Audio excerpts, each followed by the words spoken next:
Welcome back to DXB Today, where we are talking all about the music, the rhythm, the dance that's happening here on the show, and we are very excited for our guest co-host because our next guest knows just how much work and planning goes into organizing large-scale concerts. So please join us in welcoming from MAC Global, Shahrazed Vereycken. Shahrazed, thank you so much for being with us. Thanks for having me today. So for people who might not be familiar with your work specifically at MAC Global, or just you as a person, what would you say the biggest, most intense show that you've been a part of has been in the UAE? I would say the biggest show that I've been part of were certainly Bryan Adams. So it was a very nice and big gigs at Coca-Cola Arena. Wasn't expecting that excitement from the audience, but it ended up being like a really nice concert that I will always keep in my memory. Do you actually get to watch the concerts when these are happening, or are you running around like a headless chicken trying to deal with all the logistics? So I'm really lucky that obviously I'm in the marketing department, and obviously I'm always in front of the stage interviewing artists, but also taking content to make sure that we have great content on social and then creating post-event assets. So I'm always on the front line. There's a lot of events happening nowadays, hybrid, for example, music, wellness, fitness. They're mixing a lot of these things all together. So how is MAC Global adapting to this? Well, I think we are trying to answer the demand actually, because one of our upcoming show is Ministry of Sounds Classical that we brought to Dubai last year at Coca-Cola Arena and this year at Dubai Opera. So it's kind of a mix between a live orchestra but also EDM music, so people doesn't really know what to expect. You may have here a nice mix on radio and you're like, oh gosh, I love it. And then you also kind of have like a really nice from the 90s in your memories that you love. And then coming to that concert, you may find that specific title of the 90s with a new mix. So it's kind of, you know, we're trying to mix different type of events to surprise the audience. I think that's really interesting because some of these things make it so interesting for the viewer and anyone that's going to these events as well. You never know. And also, I love that you guys are supporting so much local talent. Now, I love the behind-the-scenes action and drama.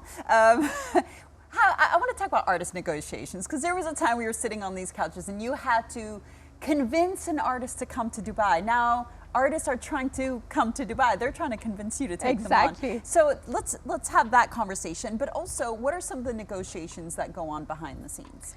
Well, I think, you know, the audience usually just see like, you know, there is a nice artist and his band on stage and it looks amazing, but behind it there is months and months and sometimes years of negotiations and putting a contract on place, and then we need to obviously take in consideration the regulation of every single country. So sometimes an artist is touring, but he can't have like obviously the same technical rider in US and then bring back the same show in UAE. So it's really, really hard to obviously put a show together, but at the end I think every challenge that we are facing just become a nice story to share to our friends and everyone, just saying, hey, I've worked on that gig and you know it has been challenging to get that artist into the region, but you know once we have once the artist performed here, it just had been an incredible experience. Any unreasonable requests from artists? Come on, give us, you don't have to tell us who, but give us some diva moments.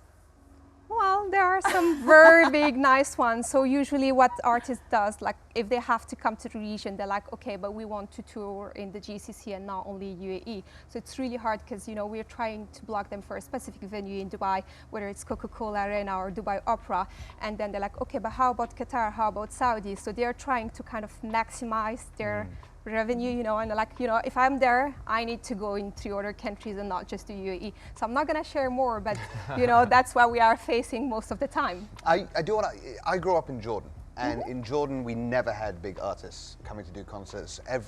Then Enrique Iglesias would come and the entire country would go crazy. Do you feel like audiences in the UAE, in Dubai specifically, are getting more and more spoiled for the huge acts that are coming, it seems, every single month?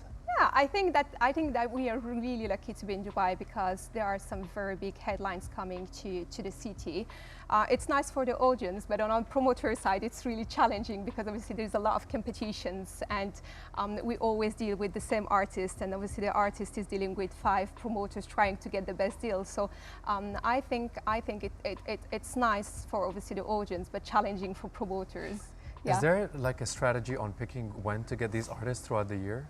Because sometimes like you have the peaks and like there is low no more. season. I think it's peak season throughout the year. So I don't know if you've noticed, but we even have great shows during Ramadan now. So there are a lot of family shows during Ramadan. There is a lot of comedy shows during Ramadan. So I think like now to get a nice date from a venue, you have to book it a year in advance. So it's high season all the time in UAE. Yeah, true. Now, post-COVID, I feel like some of the trends in the music industry have changed quite a bit, in the entertainment industry, and social media as well has had such a big impact. What are some of the biggest changes that you've seen and the trends that you've seen in the last few years? I would say that people are not only looking for the next headline act, but like in the region and in Dubai, people are also looking for different type of events. So now we have more sporting events coming to the city. We have more family show, we have more musicals. I would say a few years back, none of the promoter would have taken the risk to bring such a big production to the region because the demand wasn't the same. Where now, obviously, we brought Greece with 13 shows back to back and they almost all sold out. So I think, you know, we just have to adapt ourselves to the demand and make sure that we obviously go through different types of show and not only focus on Arabic show or Bollywood show or sporting events. It's kind of a mix of everything. Speaking of that mix, I want to know about future trends and what are you looking forward to? Because I think the classic concert experience for us is 90-minute show at Coca-Cola Arena. You go, you park your car there, you leave. But now we're seeing more 3-day festivals. We're seeing like the Sail Grand Prix that had Take That performing at this sailboat event. What are the trends that we're seeing when it comes to the way we consume our live music? I think it really depends on what type of shows we are talking about. So it's really hard to promote an Arabic show versus a concert versus a sporting events. Sometimes, you know, as soon as we announce a headline act, the show is selling out. But when we announce a family show, you kind of have to push it to the family audience and make sure that there is enough awareness throughout the city, that you do some partnership with hotels, with like some play areas around the mall. So there isn't a single trend that we are all following, but I think we're just adapting ourselves to every single type of events and concert differently. Like from a business perspective, how is sponsorship also playing a role in creating these events? That's the dream question. I think if I was able to answer, I would be the best person in UAE.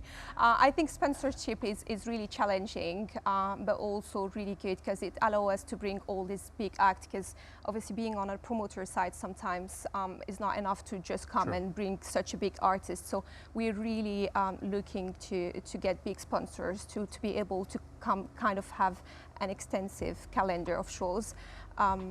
It's challenging, but it's also really nice because the brands in UAE are more and more looking to start sponsoring entertainment and concert, which wasn't the case like a few years back. So now literally like for every single show where you go, you will end up having a big brand highlighted on the IMAX screens or from the entrance on the screens, you know. So it's just yes, nice things to have with us. It's a dream. Shahrazed, thanks so much for the insight.